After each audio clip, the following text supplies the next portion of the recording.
Dans cette vidéo, nous allons voir les propriétés du quartz fumé. Donc, si ça vous intéresse, j'ai déjà une vidéo sur le quartz transparent sur ma chaîne YouTube. Donc, si vous voulez en savoir un peu plus sur le quartz, mais de manière un peu plus standard, plus générale, parce que c'est un quartz un peu plus général, le quartz transparent, vous pourrez aller voir sur ma chaîne. Sinon, dans la présente vidéo, nous allons voir le quartz fumé. Alors, c'est tout d'abord une pierre d'ancrage parce que c'est une pierre qui est associée au chakra de la base. C'est une pierre qui va donc nous aider à nous reconnecter avec notre corps, à prendre notre place dans la réalité. Donc, c'est une pierre aussi de lucidité, une pierre pragmatique. Et elle va nous aider aussi à faire face aux difficultés de la vie, donc faire face à notre quotidien, parce qu'elle nous ancre vraiment dans le réel, dans le concret et dans ce qui est plus terre à terre. Donc ça va un peu nous ramener les pieds sur terre. Ensuite, c'est une pierre qui va bien sûr augmenter notre taux vibratoire parce que c'est quand même un quartz, donc la famille des quartz, ce sont en général des purificateurs. Bien sûr, ils ont toutes sortes d'autres propriétés, mais celle-là est la plus commune à la famille des quartz. Donc, elle va pouvoir nous aider à nettoyer nos énergies. C'est pour ce qui est du quartz fumé, donc ces propriétés qui sont plus spécifiques à cette pierre, eh bien, il y a le fait de concentrer les pensées, donc d'augmenter le focus. Donc, si vous avez des pensées qui vont dans tous les sens et que vous pensez à quelque chose, à l'autre en même temps, que vous tombez d'une idée à une autre, sans parler de diagnostic mental, quoi que ce soit, eh bien, on peut, dans la vie de tous les jours, n'importe qui peut avoir des idées éparpillées. Donc, c'est la pierre qui va aider à focusser et à aligner les idées et les pensées. Donc, ça va nous permettre, eh bien, de progresser dans ce qu'on fait sans se questionner tout le temps. Elle va aussi nous aider à avoir moins de doutes en tête, parce que moins on se questionne, moins nos idées vont partout, moins on va avoir de doutes et plus on va être centré, plus on va être aussi confiant.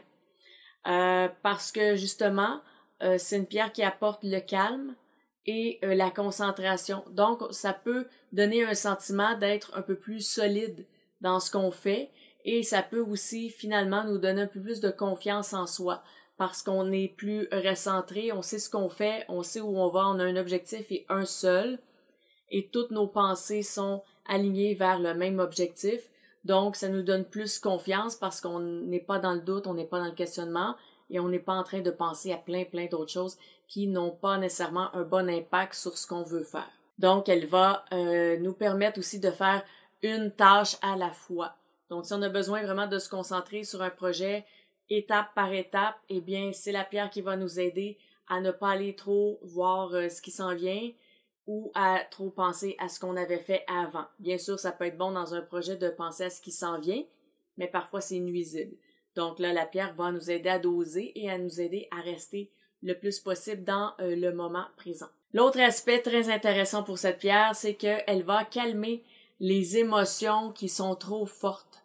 Donc encore une fois, elle nous apporte le calme mental parce qu'elle va calmer nos émotions. Donc à nouveau, on va avoir plus de clarté d'esprit, plus de lucidité et de concentration parce que si nos émotions débordent et qu'elles passent par-dessus le mental, qu'elles le submergent, eh bien là, notre esprit n'est pas clair. Donc, avec un esprit clair, ce que ça va permettre, bien sûr, ça va être de prendre de meilleures décisions. Donc, ça peut être une bonne utilité pour ça. Ensuite, dans le même ordre d'idées, ça va être bon pour faire une introspection. Donc, si on réussit à calmer le mental, calmer les émotions, on va être ensuite capable d'écouter vraiment ce qu'il y a à l'intérieur de nous, donc ce qui est vraiment en soi, de faire une belle introspection, ça peut servir à ça. Puisque c'est nettoyant aussi, ça peut nous permettre de nous détacher de certains éléments du passé, des souvenirs, des programmations, quoi que ce soit. Donc, ça va aussi servir à faire le ménage dans notre tête et notre cœur. Donc, pas seulement de nous concentrer, tout ça, mais ça peut aussi nettoyer en même temps. Donc, nous concentrer et nettoyer. Ensuite, eh bien, ce qu'on peut faire avec la pierre, bien sûr, c'est de méditer avec la pierre. Donc, on peut la mettre entre nos mains, sur nous, et puis méditer justement sur le calme, le nettoyage, l'apaisement, que ce soit pour notre tête, notre cœur ou de manière globale sur nous en entier. Donc, cette pierre va nous inspirer dans notre méditation à devenir nous-mêmes ce que je viens de nommer, ou à nous donner des indices pour savoir comment devenir de cette façon, donc plus calme, plus concentré, et comment apaiser notre tête et nos émotions. Donc, si vous ne l'avez pas vu aussi, j'ai une vidéo qui parle de la véritable utilisation des pierres et des cristaux. Et dans cette vidéo, justement, je parle que elles sont surtout là pour nous enseigner. Donc, mais il y a d'autres détails aussi dans la vidéo. Donc, si ça vous intéresse, c'est déjà sur ma chaîne. Maintenant, pour poursuivre avec le quartz fumé, puisque c'est apaisant et ça permet un focus sur l'esprit et les émotions, eh bien, ça peut être une bonne pierre à placer sous l'oreiller pour faire de meilleurs rêves, des rêves plus beaux, des rêves peut-être plus précis s'il y a certaines choses que vous voulez savoir et vous voulez travailler avec vos rêves ou avec votre subconscient. Donc, de manière générale, c'est une pierre qui va apporter une paix intérieure ou une paix de toute façon de manière globale. On peut aussi parler que la pierre, c'est une pierre anti-stress et anti-vibration négative ambiante. Donc, s'il y a des charges d'énergie qui sont là présentes autour de vous, dans la pièce, dans votre maison, ou si vous allez ailleurs, si vous savez qu'il y a des charges d'énergie, quelque chose qui est mauvais dans l'ambiance, eh bien, vous pouvez porter cette pierre-là, par exemple, sur vous, en collier ou dans votre poche, et ça va vous aider à dégager là, ce qui est négatif autour de vous. Donc, si on résume un peu rapidement, elle va chasser les pensées négatives, calmer les doutes et enlever le stress. Elle va aussi calmer les émotions, peut apporter des rêves plus paisibles. Et en méditation, soit, comme j'ai dit, on peut méditer avec la pierre ou, au contraire, ça peut aussi nous calmer pour nous permettre de méditer. Donc, ça peut aller dans un sens comme de l'autre, en fait. Et c'est une pierre qui m'a grandement servi lorsque je voulais écrire un roman. Donc, un roman, c'est difficile à écrire quand on a déjà un travail à temps plein, qu'on est fatigué, qu'on pense à toutes sortes de trucs rationnels, des inquiétudes, des doutes, ou juste des tâches qu'on a à faire tout simplement, qui occupent notre esprit et notre horaire surtout, mais auquel on peut penser beaucoup. Et ensuite, le soir, eh bien, on a de la difficulté à décrocher de tout ça pour entrer dans une histoire fantastique et être capable de trouver les bons mots pour vraiment décrire l'ambiance merveilleuse et tout ça. Parce que tout ce qu'on a en tête, c'est des tâches, des occupations, des questionnements. Donc, pour réussir à écrire mon roman, j'ai utilisé justement un quartz fumé que je gardais juste devant mon clavier, donc entre l'écran et mon clavier, et j'avais ma pierre qui était là, et donc quand je m'assoyais pour écrire, eh bien, j'avais ma pierre qui me permettait de m'ancrer dans mon projet, d'avoir mes idées seulement à une place et de décrocher de tout le reste. Donc, ça me permettait vraiment d'avoir un point d'ancrage, si on veut, pour ce temps qui était dédié à mon roman et pour trouver l'inspiration, donc pour décrocher et trouver l'inspiration. Donc, j'avais essayé d'autres méthodes avant, ça ne fonctionnait pas, et quand j'ai essayé avec le quartz fumé, ça a fonctionné. Est-ce que c'est une coïncidence? Peut-être. C'est sûr aussi que j'avais fait une sorte de petit rituel, rien de magique. C'est seulement que quand j'allais écrire mon roman, je me faisais une sorte de thé. Donc, j'avais mon thé ou ma tisane, j'avais ma pierre, et puis souvent, je diminuais un peu la luminosité de la pièce, donc c'était un peu plus tamisé. Et là, cette belle ambiance, eh bien, ça me permettait d'écrire. Donc, est-ce que c'est vraiment le rituel, donc de toujours refaire le même procédé qui a créé une sorte de programmation pour mon cerveau et qui a été un signal qui lui disait « Là, c'est le moment d'écrire. On pense pas à rien d'autre. » Peut-être que ça aussi, ça a aidé dans le processus, mais le quartz fumé était là et, selon moi, il a fait aussi une différence. Donc, mon roman est terminé. Est-ce qu'il est bon? Est-ce que c'est un bon roman? Eh bien, avec le recul, je vous dirais que non, pas du tout. C'est pas du tout un bon roman. Maintenant que je le regarde, je me dis tout est à retravailler. autant les descriptions, les personnages, la manière dont l'histoire est travaillée.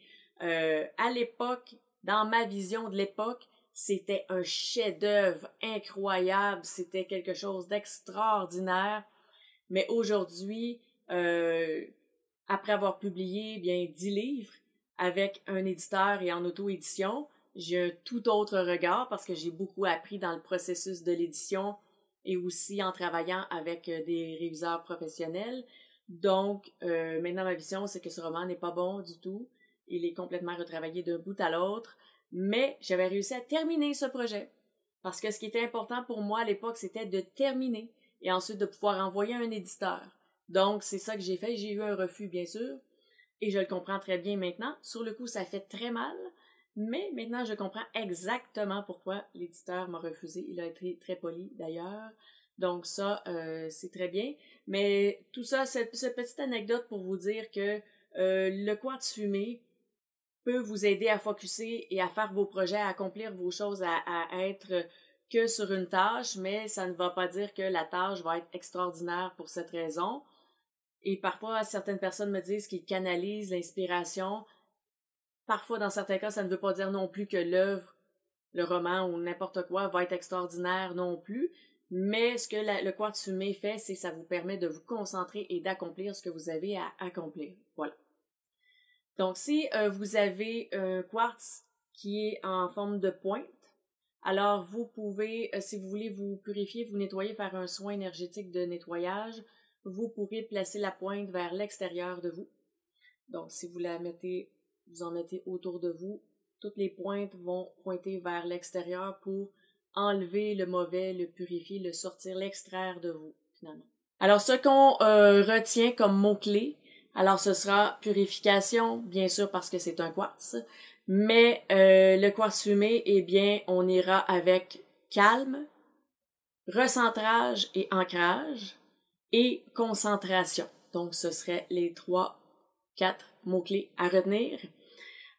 Ensuite, eh bien, il va moins bien s'auto-purifier qu'un quartz transparent ou une améthyste. Donc, on peut le purifier au besoin. Si on voit que l'efficacité est moins là, alors on peut le purifier. Certaines sources disent d'éviter les rayons du soleil. C'est pas confirmé à 100%. J'ai pas vraiment trouvé une source qui disait de ne jamais le mettre au soleil. Mais sinon, la lumière de la lune, ce serait très bien. Sinon, on peut aussi le passer dans l'eau courante, donc l'eau non salée, ou laisser tremper dans l'eau non salée, ou le bol de sel. À ce moment-là, ça peut être bon si vous voulez utiliser le sel, ce serait dans un bol de sel et non dans de l'eau salée. Et il y a bien sûr toutes sortes d'autres méthodes de purification, l'encens et ainsi de suite. Donc, si vous avez des questions, des commentaires sur le quartz fumé, je vous invite à les laisser au bas de la vidéo. Et si vous avez aimé, je vous invite à cliquer sur j'aime. Donc, je vérifie les j'aime pour savoir les sujets qui intéressent les gens. Si vous n'êtes pas déjà abonné, je vous invite à le faire parce qu'il y aura d'autres vidéos sur le sujet des pierres semi-précieuses, des cristaux qui sont utilisés en ésotérisme et dans le domaine de la spiritualité. Donc, il va y avoir d'autres vidéos. Je vais en faire vraiment plusieurs. La liste est quand même assez longue, là, ce que j'ai prévu. Donc, vous serez avisé lorsque les nouvelles vidéos sortiront. Et si vous pensez que ça peut aider quelqu'un qui se questionne justement sur les propriétés des différentes pierres, eh bien, partagez-lui la vidéo et elle saura aussi qu'il y en aura d'autres à venir. Et d'ici à ces prochaines vidéos, je vous dis à bientôt.